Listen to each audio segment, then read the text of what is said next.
Uh, I wanted to make a quick little video talking about the comparison between religion and 9/11 truth.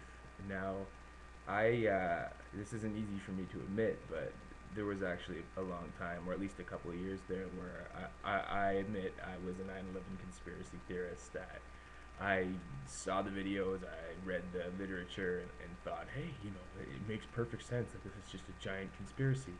But the problem with that was that I now admit that I was only looking at one side of the evidence and was not really looking at the big picture. I was just trying to see what I wanted to see, and since I became honest with myself and actually, read through the information presented, uh, it, you can kind of come to the very obvious conclusion that yes, there were very shady. It's a very shady situation surrounding that day, and there probably are a few lies. But when it comes down to it, it's not. To assert that it was a false flag operation, that you know the entire FBI and CIA is in on this big conspiracy to cover up an attack on their own soil, an attack on their own buildings, to cover up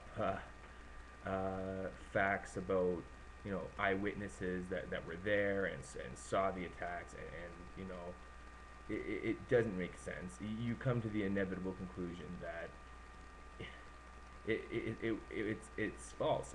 You have to see only what you want to see to believe in 9/11 truth. And I use this to relate to religion because I think it's kind of the same idea. I think that's really what religious people try to do, is just see what they want to see instead of actually weighing the evidence. And like, these people will quote the Bible to you all day and then not realize that a lot of the Bible is borrowed from pre-existing pre-existing religious myths, and it's just a huge case of special pleading to assume that this one religion is correct.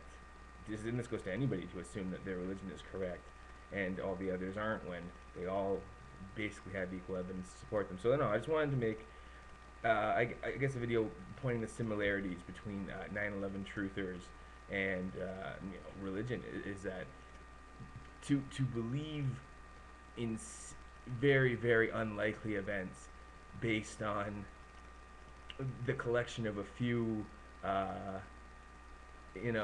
very little evidence to support it.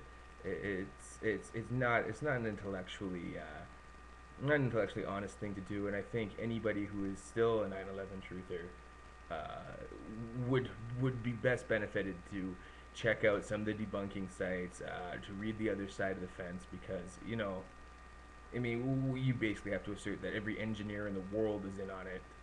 That gives very good explanations for why all three towers fell, and why the plane in Skanksville didn't really leave a lot of wreckage, like visible wreckage. There are good explanations for all of it, and that's it. I guess I don't know if that's a good enough reason to make a video, but what the hell, I was bored. So, thanks, guys.